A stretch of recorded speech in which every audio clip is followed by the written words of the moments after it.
much for joining us for our luxury panel where I'm excited to introduce Chiquita Pittman, Kim Brownlie, and Mr. Frank Pento as we go deep and discuss luxury. Here we go. How you guys feeling today? Great. Yes, thank you so much for joining us. I know that time matters. Chiquita, talk to me about your clients and time. Time is so important today, and especially for high maintenance luxury properties. You want to be on time, or maybe even just 15 minutes earlier, and you want to know the market, and you have to respect other people's time. But please, whatever you do, be on time or try to be 15 minutes early. Thanks for the icebreaker. No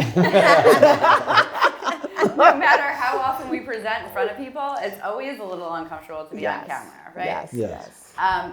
Kim, do you consider yourself a luxury agent? Well, I would say on that, I'm a real estate agent. So yes, I handle luxury properties, but there's nothing more gratifying than having had worked with someone that was a rental client of mine or a first-time home buyer, and I see them through the journey of becoming a luxury buyer and eventually the seller. So really, I just feel like I'm helping people through a life journey more than being a specific niche type of agent. I love that. Frank, how about you? Do you consider yourself luxury? I like her answer better than my answer because what I thought about, I'm thinking about my answer. I'd say my first answer was going to be yes. I consider myself a luxury agent, but I consider myself an agent before a luxury agent. It's almost the same idea. I can handle properties literally from 60,000 to 6 million, and I do it with the same kind of enthusiasm, the same kind of drive to get to the goal line. But yes, I'm a luxury agent, but I am a real estate agent. I think that's a great point. Now, if anyone here knows what their average sale price is over the years, it's probably you, Frank. It's true. So what is your average sales price? About 475 average. 475 okay. Average to maybe 500, but in that average range. Yeah. Okay. And when we talk about the length of your career, it's been how long? 20 years. Okay. And where did you predominantly do your business? Predominantly Homedale and Colts Neck area. I grew up in Colts Neck and I lived in Homedale for 24 years. So I would say those two towns predominantly. Right. Average sales price in Homedale. Ooh, today now, I think it's up to about 750. Average. Yeah, in the sevens, or around 7, I'd say. Mm-hmm. Chiquita, what about yourself? 30 years in the business? Yes, and I'm still standing. And that's my theme song by Elton John. Love it. Yes. Luxury? I like to consider myself, my number one saying is always, we are more than just real estate agents. So I always give top-notch service to a client that's selling $50,000 to a mobile home to as high as $2 million. It's the same level of service because in this business, your reputation is like your American Express card. So I always put my best foot forward for all my for all my clients. For all your clients, yeah. Yes. So the average price point that you have, do you know? I would say my average price point is probably like $425, between $425 and $460. A lot of people are gonna say, well, $425, $460, that's what mine is. I don't consider myself a luxury agent. So what brought you guys to the panel? And the truth is, they've sold more luxury properties than any other agents in our organization. Congratulations. Thank you. They have experience with not just the 800,000, but up over into the multi-million-dollar homes, which is why we wanted to ask you what the secret sauce is. If you can give us some just pointers and tips. And, everybody likes the idea of luxury, but is so intimidated by it. So I'm going to start with you, Kim. How do you adjust your marketing and service plan for luxury properties? So similar to my first answer, there's not too much of an adjustment, to be honest. It's really a process. My clients have ups in life and downs in life. So it's really about tapping into understanding where they are right now and how I can help them. A surgeon might be a client that is very hands-off. They don't want to talk to the attorney, the home inspector. They don't want to talk to anybody but me. Their time is limited, and if they're in a 12-hour surgery, they're not getting on the phone with you. So you have to be able to anticipate what their need is and answer questions on their behalf. Another type of buyer or seller might be very hands-on, so you have to pivot. And I don't see how that's any different no matter what price point you're dealing with. Do you think the communication is different with these individuals? Again, I tap into what the person individually needs, sort of like a chameleon.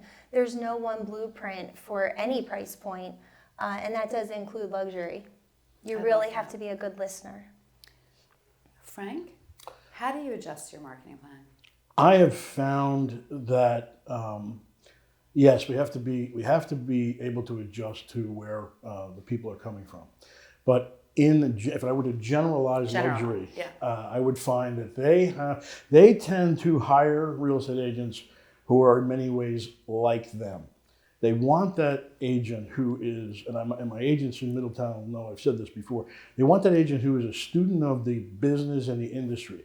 You can't go in there and be talking about, color schemes and what, you have to understand the product of the real estate. You have to understand the market when it comes to what the rates are doing, what the bond market is doing, what the Fed is doing. These are the conversations they have. So I want to say they ratchet up the expectation, luxury sellers especially, ratchet up the expectation for what we're supposed to know when we're telling them or advising them what the price point of their luxury home is.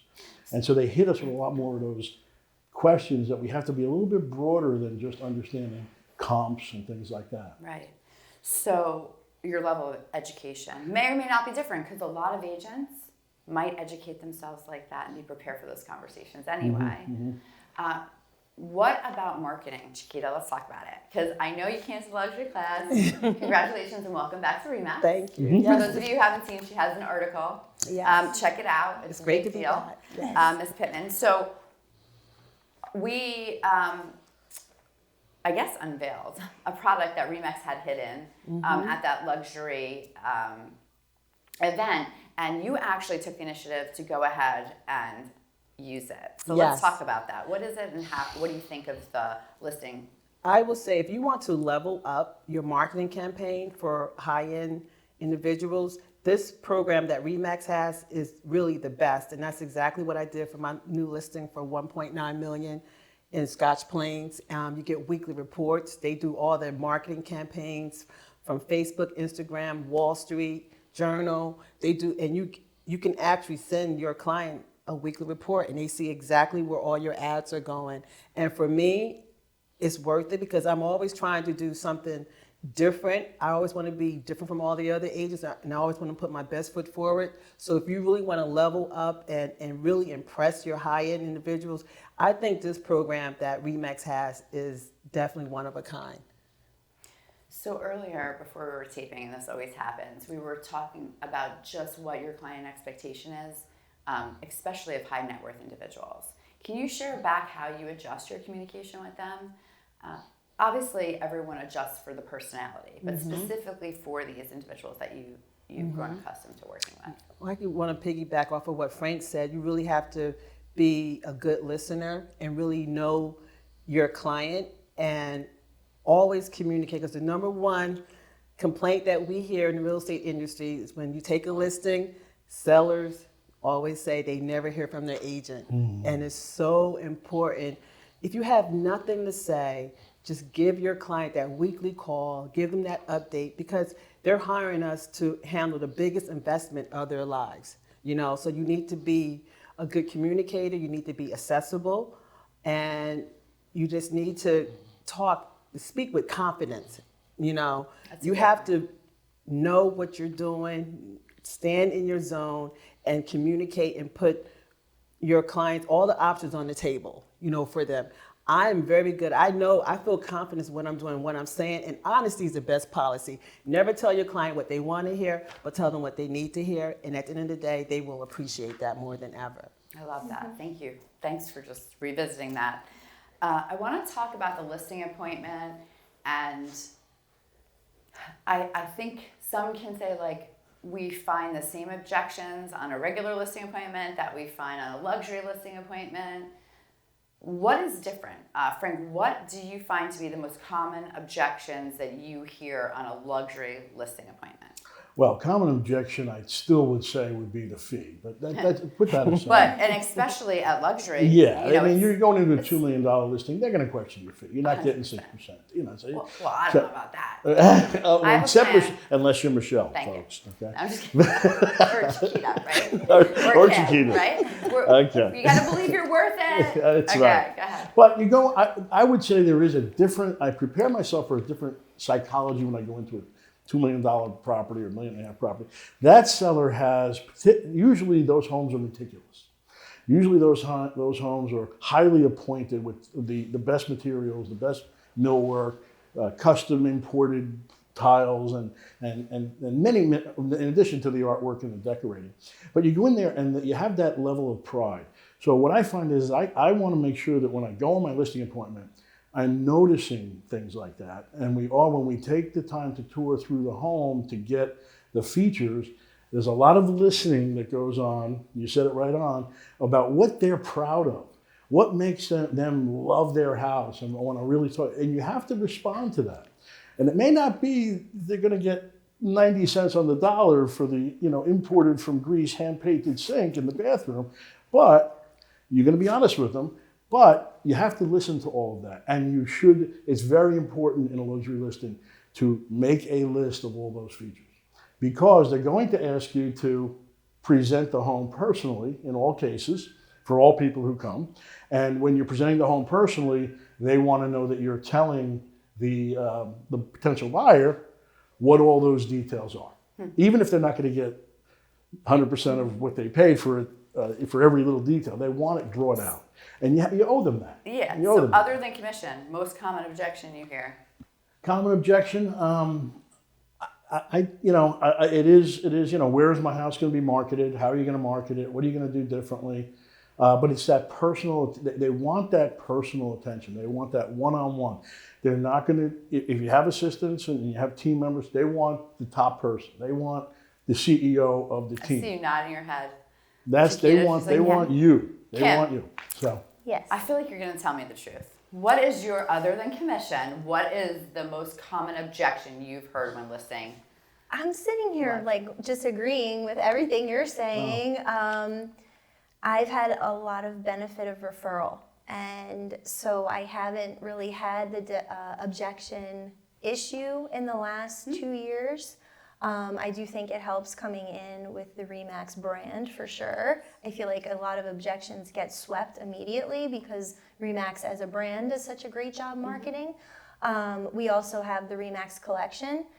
So they see already signage looks different. Things are already leveling up before anything else happens. Just that sign in the front lawn looks better. They know, someone passing by, and hey, that's not your run-of-the-mill RE/MAX sign. What's going on? So based on referral, the RE/MAX brand, the last 2 years, I would say I haven't really had too many objections. Touring the house, I agree. You start realizing what excites the seller. It could be something small that their grandfather did in the house, and it's not really adding to the value, but they're excited. Now you understand who they are, and it just, all of those things come together like blocks, and the picture comes together. Does anyone here prospect for luxury listings, or has the majority of what you've done come through referral? Chiquita? I would say referral for me, because I've been doing this, I'm a dinosaur in the industry, so I've been doing this for like 31 years, but I get a lot of referrals. And again, I want to just piggyback what Kim just said. It is important to really know your client and address their needs and their concerns, but also when your clients trust you, trust is so important in this industry. People want to know the truth, and again, you just have to be upfront and honest. And pricing right now is so important in this market as the market is adjusting, so you need to know the inventory. You need to know the sales in the area, and you need to know to be able to name drop. You can say, well, Mr. So-and-so sold their house for this amount. Just don't look at comps. Read the information, read the names of the last sold comps, read the names of the people who have their houses on the market right now, because you are supposed to be the expert. And it's so important to be the expert. Who wants to fare the question about negotiating? Because it's definitely different. That it is different. It is different. It's very different. Very different. It's leveled up. I actually enjoy it a lot. I feel like it's conversational, less boardroom, and it's more of a portfolio of whether you're considering the buyer or presenting the buyer. And again, back to what Frank said about the details of the home. Certain countertops, you might not get the dollar return, but it's the appreciation and having that conversation, and educating on both sides that this home on paper, appraisal paper, might not value at this number, but such and such seller or buyer sees the value. Are you guys okay with that? So what I've always found interesting is sometimes they get stuck, $250,000 apart, $50,000 apart, $100,000 apart. And in the real world, for many people, that's a lot of money. And not that it's not for them.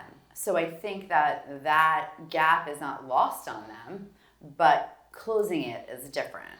How do you, if you can advise one way that you close that gap when you are tens of thousands or even $100,000 apart, is there something that you do? Is there some way that you communicate with your seller?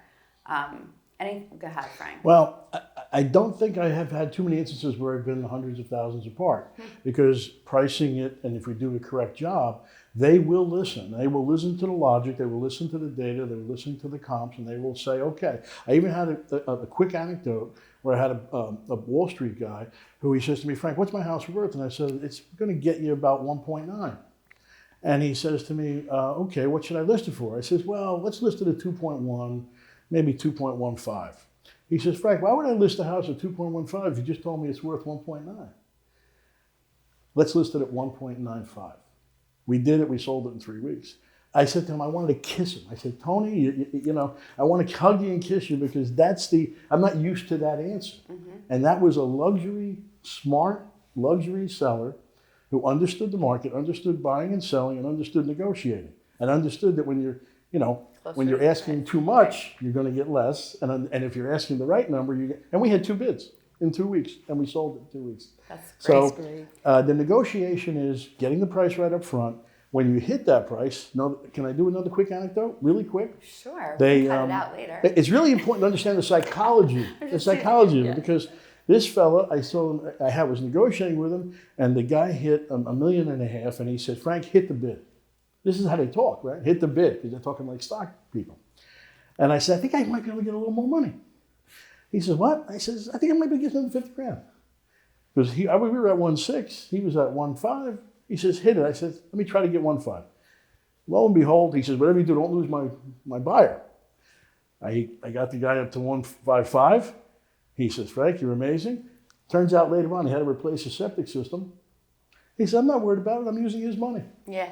So this is how they think. It's a whole realm of thought that is, I find it refreshing. It's logical. It's data driven. It's market driven, and a little bit less emotion. However, they have a lot of pride in their home. I was going to say. They have a lot. Don't miss that point. There's a lot of ego when you're a lot of pride in the home. So when we do miss that negotiation. And the negotiation is when you're at the listing appointment. Right. That's the negotiation. To get them to list the house at the right price. Because after they agree to that, they're going, okay, I listed at that price. If I get near that price, I'm going to take it. Right. I was referring to buyer-seller being apart, not... That's what I am referring to. Okay. Buyer-seller being yes. apart. Okay. Because I have been, and I have seen tons of people, 50,000, 100, no matter what the house is worth, whether it's listed right or not listed right, and I don't know if you've experienced it, they like to win. Yeah. This personality often likes to win or feel like they're winning or they're getting an edge. Is there any part of that you guys use when you're negotiating them to meet the buyer's offer? Yeah, Yeah. I revert things a lot to percentage. I find that works for me. It might not work for everyone. I am data driven as well.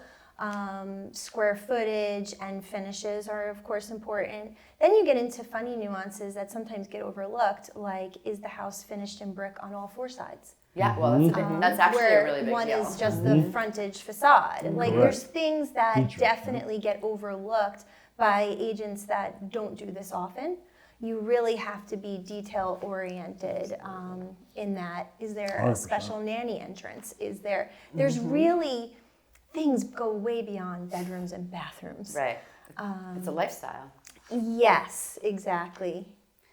Tell me an anecdote.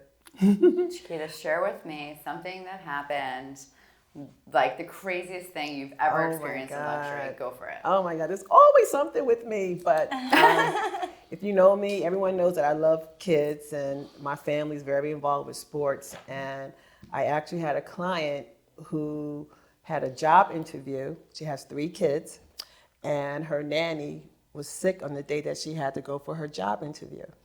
And she called me up at the last minute and said, you know, my kids love you. Every time you come over, they think it's playtime, and we're working, we're doing business. Can you pick up Madison and Brandon at the bus stop today? Wow. That's full service. Wow. That's full Do service. it. Yes, I did.